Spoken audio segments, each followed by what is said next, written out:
В Хандыге районная выставка прикладного творчества учащихся общеобразовательных школ и учреждений дополнительного образования собрала свыше 170 работ, начиная от резьбы по дереву, бисероплетению, заканчивая шитьем и вязанием.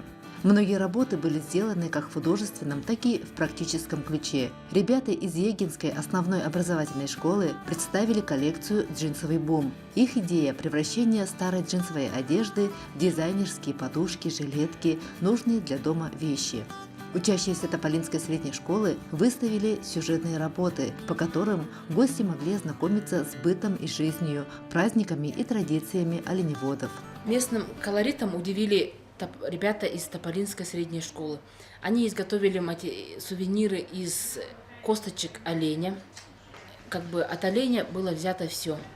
И кости, и мех, и рога. Большой интерес вызвала экспозиция учащихся Хандыгской средней школы. Мальчишек буквально заворожила военная техника, выполненная из спичечных коробков, в технике модульной оригами, храмы, сложенные из сотен спичек. Спички такие маленькие, а поделки такие большие. Это, наверное, было делали очень долго, было много труда. Во время выставки прошли мастер-классы педагогов, на которых они ознакомили коллег с различными приемами и технологиями изготовления изделий. Педагоги Центра детского творчества на свои мастер-классы задействовали воспитанников с родителями.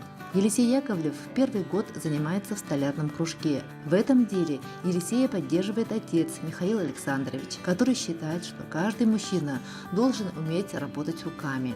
У нас дети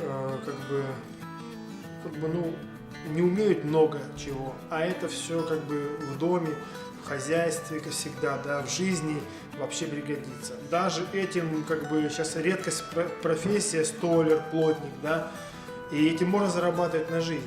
На мастер-классе Елисей с папой изготовил подставку для головного убора, которую он подарит маме на 8 марта. Я первый год хожу на столярку и своими руками сделал кораблик. И сегодня мы сделали подставку для шапок, и я волновался. Такая партнерская работа дает возможность родителям стать активными участниками образовательной деятельности, совместно с педагогом осваивать определенные формы обучения. Мария Винокурова, Хандыга, специально для программы «Новый день».